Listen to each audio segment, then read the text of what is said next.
नमस्कार दोस्तों, मैं अर्जुन आपका स्वागत करता हूँ स्टे बाय अर्जुन के यूट्यूब चैनल में। तो दोस्तों आज की हमारी क्लास है बौद्ध धर्म के बारे में। जो है दोस्तों आज की हमारी दूसरी क्लास है। तो दोस्तों वीडियो को अंत तक जरूर देखना ताकि सभी क्वेश्चन जो है आपको आसानी से याद हो जाए। साथ ही दोस्तों अगर आप हमारे चैनल पर पहली बार आएँ तो हमारे चैनल को भी सब्सक्राइब कर लीजिएगा।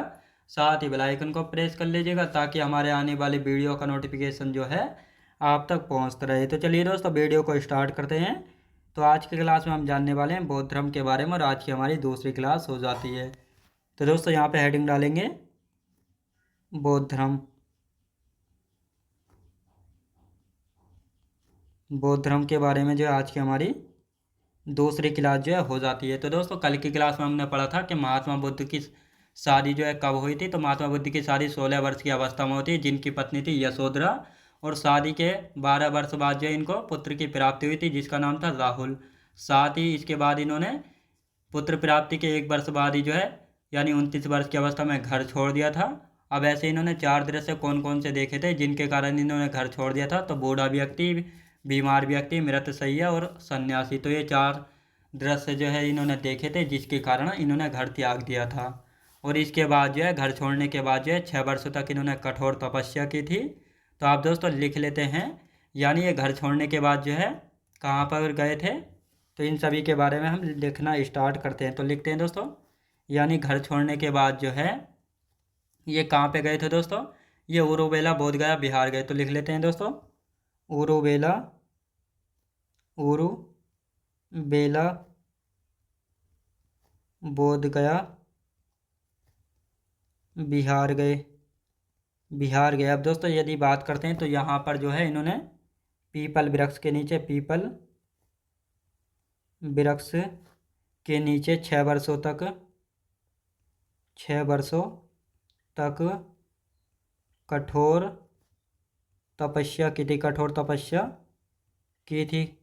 क्या वर्षों तक जो है 6 वर्षों तक कठोर तपस्या की थी। और साथ ही दोस्तों निरंजना नदी, निरंजना या फाल्गु नदी के किनारे। अब दोस्तों यहाँ पे हम बात करते हैं फाल्गु नदी के किनारे। और इनको ज्ञान की प्राप्ति वैशाख पूर्णिमा के दिन, ज्ञान की प्राप्ति, ज्ञान की प्राप्ति वैशाख पूर्णिमा के दिन, वैशाख पूर्णिमा के दिन जो है दोस्तों इनको ज्ञान की प्राप्ति हुई थी। ज्ञान की प्राप्ति वैशाख पूर्णिमा के दिन, वैशाख पूर्णिमा के दिन जो है हुई थी। अब कितने वर्ष की अवस्था में ज्ञान प्राप्त हुआ था, तो 35 वर्ष की अवस्था में लिखेंगे दोस्तों। 29 वर्ष की अवस्था में इन्होंने घर छोड़ा था और 6 वर्ष की तपस्या की थी, यानी 35 वर्ष की अवस्था में, 35 वर्ष की अवस्था में ज्ञान की प्राप्ति हुई, ज्ञान की प्राप्ति हुई थी। किसकी दोस्तों, ज्ञान की प्राप्ति हुई थी। किसको, महात्मा बुद्ध को। याद रखेंगे दोस्तों।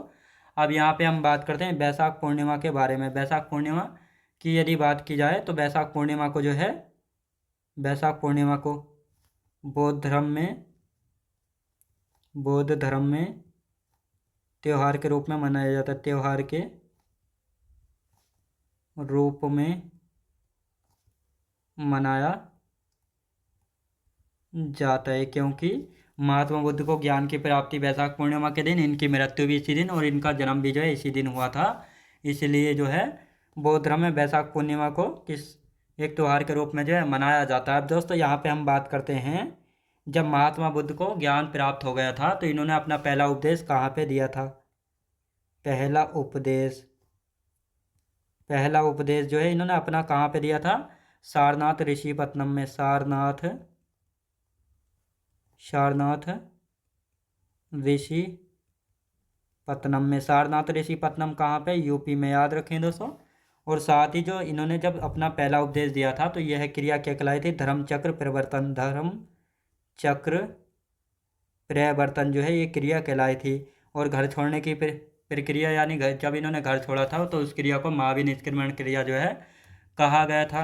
अब दोस्तों इन्होंने जो है अपना पहला उपदेश जो है 5 ब्राह्मणों को दिया था, 5 ब्राह्मणों को दिया, 5 ब्राह्मणों को जो है दिया। तो ये आपको याद रखना है कि ये कौन कौन 5 ब्राह्मण थे। तो यहाँ पे हम बात करते हैं दोस्तों कौंडिन्य,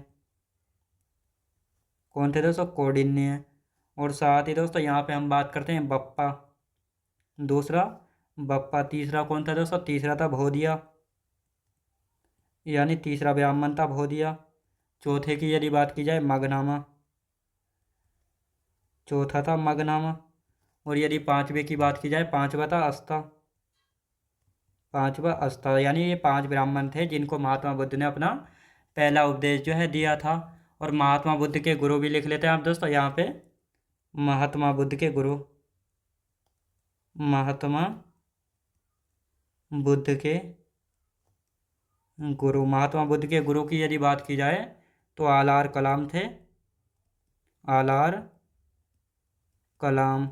और कौन थे दोस्तों यहाँ पे, रुद्र, रुद्र रामपुत्रम। याद रखें दोस्तों, रुद्रक रामपुत्र, रुद्रक रामपुत्र जो है इनके गुरु थे। और साथ ही दोस्तों बृहस्पति।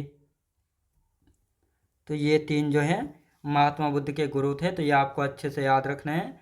अब यहाँ पे हम बात करेंगे वाराणसी में यक्षश्रेष्ठी को ज्ञान दिया, यानी सारनाथ के बाद ये कहाँ पे गए थे, वाराणसी गए थे। और वाराणसी में जो है किसको, यक्षश्रेष्ठी को ज्ञान दिया। इसके बाद वाराणसी में ही जो है इन्होंने बौद्ध भिक्षु संघ बनाया, जहाँ पर जो है बौद्ध भिक्षु रहा करते थे, इसलिए इन्होंने बौद्ध भिक्षु संघ बनाया। और वाराणसी के बाद ये वैशाली गए और वहाँ पर जो है इन्होंने बौद्ध भिक्षुणी संघ बनाया था आनंद के कहने पर, जो कि इनके सबसे प्रिय शिष्य थे। और सबसे पहले जो है बौद्ध भिक्षुणी संघ में कौन जुड़ी थी, प्रजापति गौतमी जुड़ी थी, जो कि इनकी मौसी थी, जिन्होंने जो है इनका पालन पोषण जो है किया था। तो लिख लेते हैं दोस्तों, वाराणसी में, वाराणसी में यज्ञ श्रेष्ठी को ज्ञान दिया, यज्ञ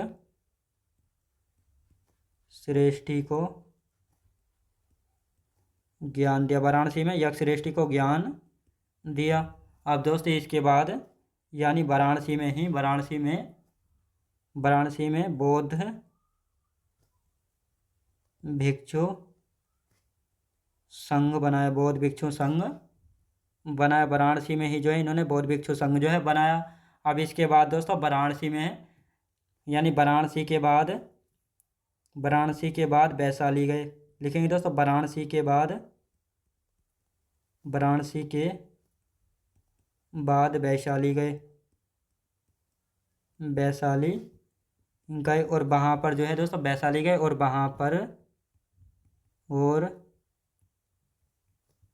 वहाँ पर वैशाली जाने के बाद वहाँ पर बौद्ध भिक्षुणी संघ बनाया, बौद्ध भिक्षुणी,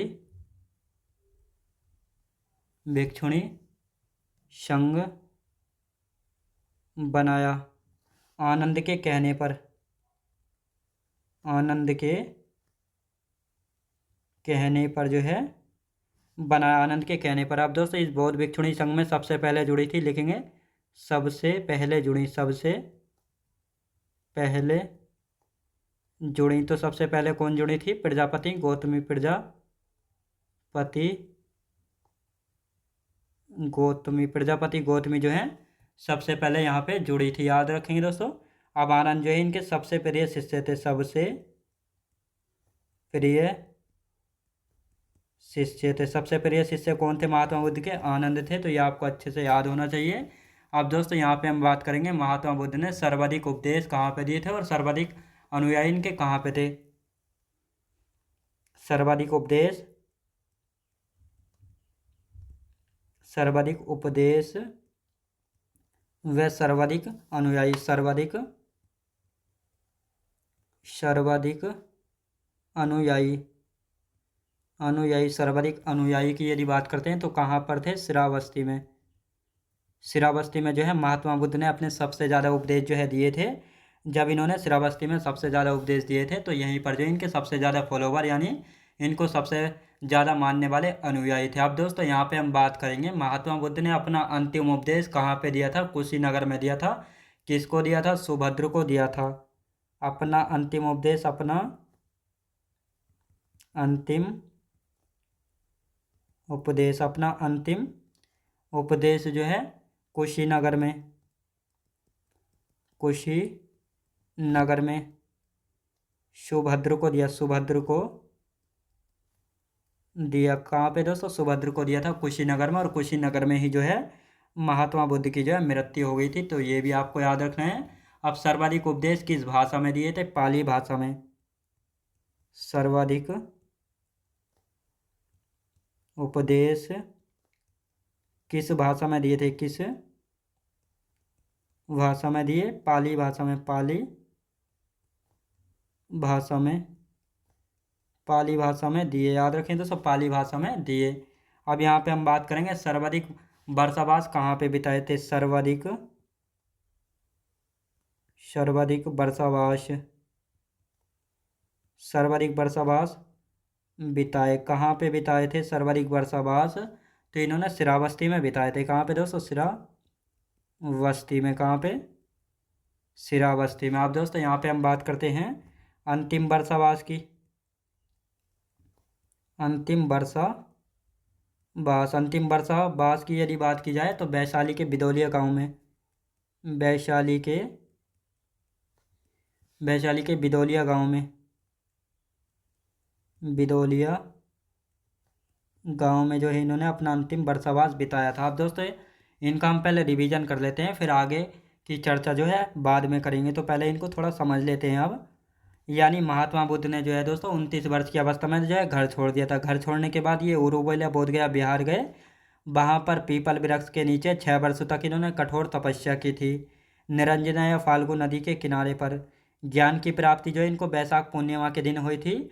और वैशाख पूर्णिमा को जो है बौद्ध धर्म में एक त्यौहार के रूप में जो है मनाया जाता है, क्योंकि बौद्ध धर्म में वैशाख पूर्णिमा को इसलिए त्यौहार के रूप में मनाया जाता है क्योंकि महात्मा बुद्ध को जो है ज्ञान वैशाख पूर्णिमा के दिन हुआ था। इनका जन्म वैशाख पूर्णिमा के दिन, मृत्यु वैशाख पूर्णिमा के दिन।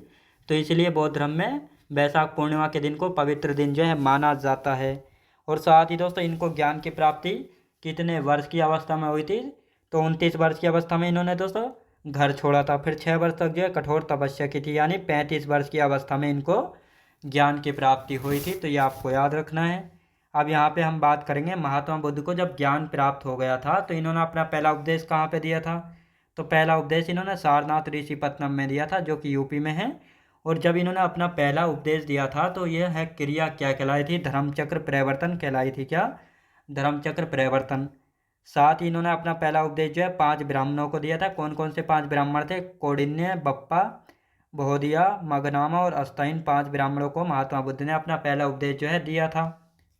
अब महात्मा बुद्ध के गुरु अलार कलाम, रुद्रक्राम पुत्र और बृहस्पति, ये तीनों जो है महात्मा बुद्ध के गुरु थे। तो ये आपको याद रखना है। अब वाराणसी में जो है यज्ञ श्रेष्ठी को ज्ञान दिया, यानी सारनाथ के बाद कहाँ पे गए थे? वाराणसी गए थे। और वाराणसी में किसको ज्ञान दिया था? यज्ञ श्रेष्ठी को। साथ ही वाराणसी में ही जो है दोस्तों बौद्ध भिक्षु संघ बनाया, यानी बौद्ध भिक्षुओं के रहने के लिए जो है बौद्ध भिक्षु संघ इन्होंने कहाँ पे बनाया था? वाराणसी में। अब वाराणसी के बाद ये कहाँ पे जाते हैं? वैशाली गए और वहाँ पर जो है बौद्ध भिक्षुणी संघ बनाया, यानी जो महिलाएं जो है बौद्ध भिक्षु बन जाती थी तो उनको जो है बौद्ध भिक्षुणी संघ में रहना होता था। तो इनके लिए जो है बौद्ध भिक्षुणी संघ जो है बनाया था।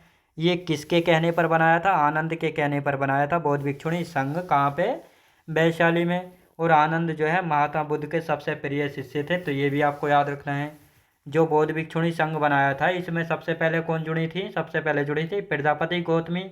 और ये वही प्रजापति गौतमी है जिन्होंने महात्मा बुद्ध का जब जन्म हुआ था तो जन्म के 7वें दिन बाद जो इनकी माता माया देवी या महामाया का जो है देहांत हो गया था, तब इनका पालन पोषण प्रजापति गौतमी ने किया था। तो ये ही प्रजापति गौतमी है जो कि बौद्ध भिक्षुणी संघ में सबसे पहले जुड़ी थी। अब महात्मा बुद्ध ने सर्वाधिक उपदेश व सर्वाधिक अनुयायी कहाँ पे? श्रावस्ती में। क्योंकि महात्मा बुद्ध ने अपने सबसे ज़्यादा उपदेश जो है कहाँ पे? श्रावस्ती में दिए थे। जब श्रावस्ती में दिए थे तो इनको मानने वाले भी ये सबसे ज़्यादा कहाँ पर है? श्रावस्ती में। साथ ही अपना अंतिम उपदेश कहाँ पे? कुशीनगर में दिया था सुभद्र को। किसको? सुभद्र को। और कुशीनगर में ही इनकी मृत्यु हो गई थी। सर्वाधिक उपदेश जो है महात्मा बुद्ध ने जो सर्वाधिक उपदेश दिए थे ये किस भाषा में दिए थे? पाली भाषा में दिए गए थे। सर्वाधिक वर्षावास, यानी आपने देखा होगा कि साल में 12 मंथ होते हैं और इनमें से 4 महीना जो है बारिश के आते हैं। तो ये सर्वाधिक बारिश वाले महीने जो है कहाँ पर बिताए थे? श्रावस्ती में बिताए थे। लेकिन अंतिम वर्षावास कहाँ पे बिताया था? वैशाली के बिदौलिया गांव में बिताया था। और इसके बाद ये कुशीनगर चले गए थे और कुशीनगर में ही जो है महात्मा बुद्ध की मृत्यु हो गई थी, जो कि महापरिनिर्वाण की क्रिया कहलाई। अब दोस्तों महात्मा बुद्ध की यदि बात करते हैं तो इनकी शिक्षाएं देख लेते हैं कि महात्मा बुद्ध ने कौन कौन सी शिक्षाएं दी हैं। तो 4 शिक्षाएं दी थी महात्मा बुद्ध ने, जिनको 4 आर्य सत्य भी जो है कहा गया है। तो लिख लेते हैं महात्मा बुद्ध की शिक्षाएं। महात्मा बुद्ध की शिक्षाएं। महात्मा बुद्ध की शिक्षाएं की यदि बात करते हैं तो कितनी शिक्षाएं हैं? 4 शिक्षाएं हैं। तो ये कौन कौन सी 4 शिक्षाएं हैं यहाँ पे हम बात करने वाले हैं। जैसे दुख है, दुख है। दूसरी शिक्षा दुख का कारण है, दुख का कारण है, का कारण है। और साथ ही दोस्तों तीसरी शिक्षा थी दुख का निराकरण है, दुख का निराकरण है। और चौथी शिक्षा है दुख का निवारण जो है अष्टांगिक मार्ग से किया जा सकता है, दुख का निवारण अष्टांगिक मार्ग से किया जा सकता है, अष्टांगिक मार्ग से किया जाता है। याद रखेंगे दोस्तों। तो ये 4 शिक्षाएं थी महात्मा बुद्ध की, यानी दुख है, दुख का कारण है, दुख का निराकरण है और दुख का निवारण जो है अष्टांगिक मार्ग से किया जा सकता है। तो ये महात्मा बुद्ध ने 4 शिक्षाएं जो हैं दी थी। अब दोस्तों यहाँ पे हम बात करते हैं अष्टांगिक मार्ग। तो अष्टांगिक मार्ग में तो कौन कौन से 8 अष्टांगिक मार्ग हैं, तो इनको लिख लेते हैं यहाँ पे। अष्टांगिक मार्ग की यदि बात की जाए, अष्टांगिक मार्ग का मतलब है जिसमें 8 संदेश जो है दिए हुए हैं। तो लिखेंगे दोस्तों सम्यक दृष्टि, सम्यक दृष्टि। सम्यक का मतलब है दोस्तों सही, सम्यक दृष्टि, सम्यक संकल्प, सम्यक संकल्प, सम्यक संकल्प। और साथ ही दोस्तों सम्यक वाणी, सम्यक वाणी। और साथ ही दोस्तों यहाँ पे हम बात करेंगे सम्यक वाणी हो गई, सम्यक कर्म, ये सम्यक कर्म हो गया। और साथ ही दोस्तों यहाँ पे हम बात करते हैं सम्यक आजीविका, सम्यक आजीविका। कौन सी दोस्तों? सम्यक आजीविका। और यहाँ पे हम बात करते हैं सम्यक आजीविका के बाद सम्यक व्यायाम, सम्यक व्यायाम। और साथ ही दोस्तों यहाँ पे हम बात करते हैं सम्यक स्मृति, सम्यक स्मृति। और यहाँ पे हम बात करते हैं दोस्तों सम्यक समाधि, सम्यक समाधि। तो ये है अष्टांगिक मार्ग जिनसे जो है दुख का निवारण जो है किया जा सकता है। तो ये कहा था महात्मा बुद्ध ने, तो ये आपको अच्छे से याद रखना है। अब दोस्तों यहाँ पे हम बात करते हैं प्रतीक चिन्ह, यानी महात्मा बुद्ध के प्रतीक चिन्ह कौन कौन से हैं। जैसे जब महात्मा बुद्ध का जन्म हुआ था तो इनके जन्म का प्रतीक चिन्ह किसको माना जाता है?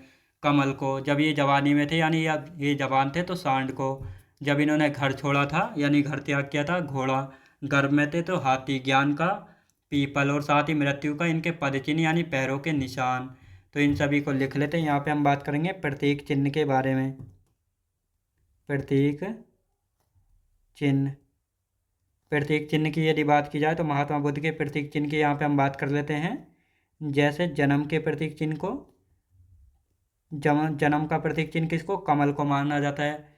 साथ ही दोस्तों यौवन का प्रतीक चिन्ह किसको माना जाता है? सांड को। किसको दोस्तों? सांड को जो है माना जाता है। अब दोस्तों यहाँ पे हम बात करेंगे गृह त्याग, गृह त्याग का प्रतीक चिन्ह किसको? घोड़ा को माना जाता है। किसको दोस्तों? घोड़ा को जो है माना जाता है। अब दोस्तों यहाँ पे हम बात करते हैं गर्व का प्रतीक चिन्ह किसको? हाथी को माना जाता है। किसको? हाथी को। अब यहाँ पे हम बात करेंगे जब महात्मा बुद्ध को ज्ञान प्राप्त हुआ था तो ज्ञान का प्रतीक चिन्ह पीपल को माना जाता है। किसको दोस्तों? पीपल को। और साथ ही मृत्यु का प्रतीक चिन्ह, मृत्यु का प्रतीक चिन्ह पद चिन्ह या पैरों के निशान, पद चिन्ह या पैरों के निशान। तो ये आपको अच्छे से याद रखना है। आप दोस्तों यहाँ पे हम बात करेंगे बौद्ध धर्म में सील। तो यहाँ से डायरेक्ट क्वेश्चन बनता है। तो बौद्ध धर्म में कितने सील हैं? तो लिख लेते हैं बौद्ध धर्म में, बौद्ध धर्म में सील, बौद्ध धर्म में, बौद्ध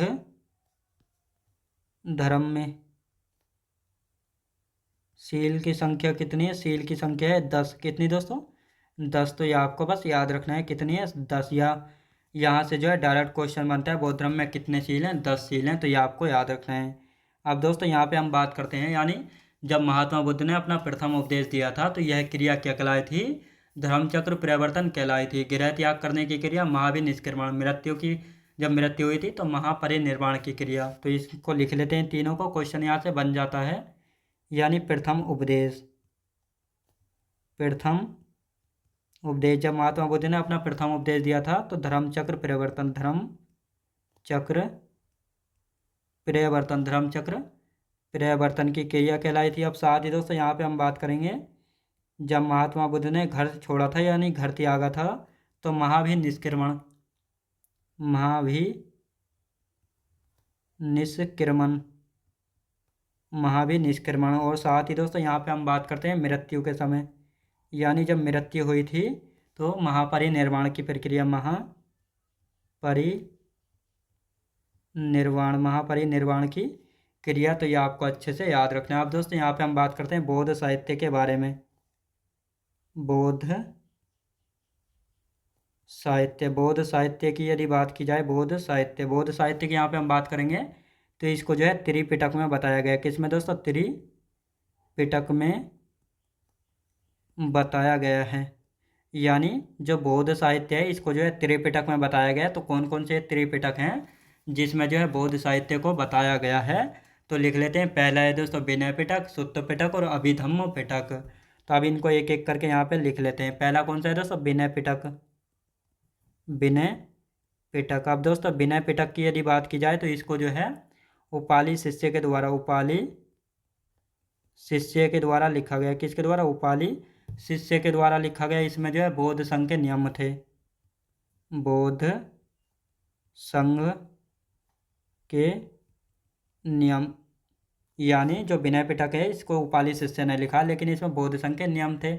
दूसरा है दोस्तों सुत्त पिटक, सुत्त पिटक से सबसे ज़्यादा क्वेश्चन बनते हैं। सुत्त पिटक इसको जो है आनंद शिष्य ने लिखा था। किसने दोस्तों? आनंद शिष्य के द्वारा लिखा गया था। इसमें जो है महात्मा बुद्ध के उपदेश लिखे गए हैं, महात्मा बुद्ध के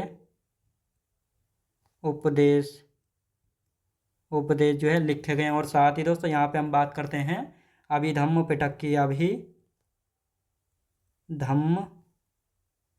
पिटक की यदि बात की जाए तो इसमें इसको जो है मोगली शिष्य ने लिखा था, मोगली शिष्य के द्वारा। किसके द्वारा दोस्तों? मोगली शिष्य के द्वारा जो है लिखा गया था।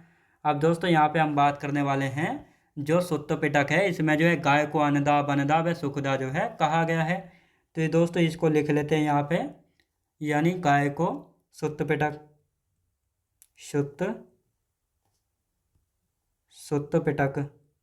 सुत्त पिटक की दोस्तों यहाँ पे बात की जाए तो इसमें जो है सुत्त पिटक में गाय को क्या कहा गया है? अन्नदा बनदा और सुखदा जो है कहा गया। और साथ ही दोस्तों यहाँ पे हम बात करने वाले हैं सुत्त पिटक को 5 भागों में विभाजित किया गया है। लिख लेते हैं दोस्तों।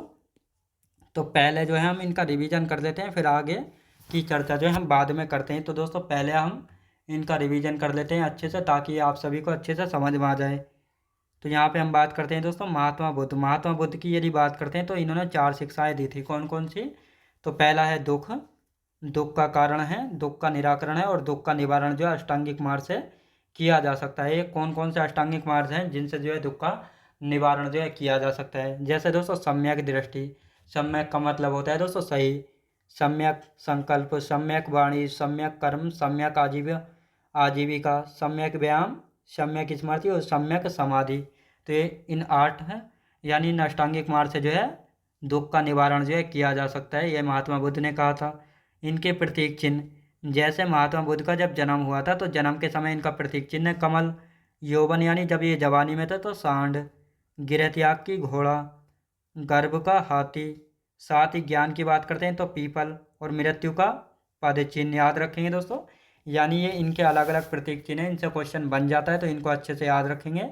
बौद्ध धर्म में कितने सील हैं? बौद्ध धर्म में 10 सील हैं, बस इतना ही काफ़ी इनके बारे में, ज़्यादा क्वेश्चन यहाँ से नहीं बनते हैं। प्रथम उपदेश, जब महात्मा बुद्ध ने ज्ञान प्राप्ति के बाद अपना प्रथम उपदेश दिया था तो ये क्रिया जो है धर्म परिवर्तन यानी धर्म चक्र प्रवर्तन कहलाई थी। गृह त्याग करने की प्रक्रिया, महाभिनिष्क्रमण, मृत्यु की क्रिया, महापरिनिर्वाण की क्रिया और साथ ही दोस्तों बौद्ध साहित्य को त्रिपिटक में बताया गया। तो कौन कौन से त्रिपिटक हैं जिनमें जो है बौद्ध साहित्य को बताया गया? तो विनय पिटक है, जिसमें उपाली शिष्य ने बौद्ध संघ के नियमों को लिखा है। बौद्ध संघ यानी जितने भी बौद्ध संघ बनाए गए थे जिनमें बौद्ध भिक्षु रहा करते थे, उनके नियम किस में लिखे गए? विनय पिटक में। किसने लिखा है? उपाली शिष्य ने। सुत्त पिटक की बात करेंगे तो इसको आनंद शिष्य ने लिखा है, जो कि आनंद शिष्य महात्मा बुद्ध के सबसे प्रिय शिष्य थे। तो ये आपको अच्छे से याद रखना है। और साथ ही इसमें जो है सुत्त पिटक में महात्मा बुद्ध के उपदेशों को जो है लिखा गया है। अभिधम्म पिटक इसको मोगली शिष्य ने लिखा था। साथ ही जो सुत्त पिटक है इसमें जो है गाय को अन्नदा बनदा व सुखदा जो है कहा गया है। तो ये आपको अच्छे से याद रखना है। तो दोस्तों आज की क्लास हमारी यहीं तक रहेगी और इससे आगे का हम कल की क्लास में कंटिन्यू करेंगे। तो दोस्तों मैं उम्मीद करता हूँ आपको वीडियो क्वालिटी कंटेंट वगैरह सभी कुछ आपको पसंद आया होगा। पसंद आया तो लाइक शेयर और सब्सक्राइब करना बिल्कुल भी ना भूलें। साथ ही दोस्तों अगर आप हमारे चैनल पर पहली बार आएँ तो हमारे चैनल को भी सब्सक्राइब कर लीजिएगा, साथ ही बेल आइकन को प्रेस कर लीजिएगा ताकि हमारे आने वाले वीडियो का नोटिफिकेशन जो है आप तक पहुंचता रहे। चलिए दोस्तों मिलते हैं नेक्स्ट वीडियोज़ में।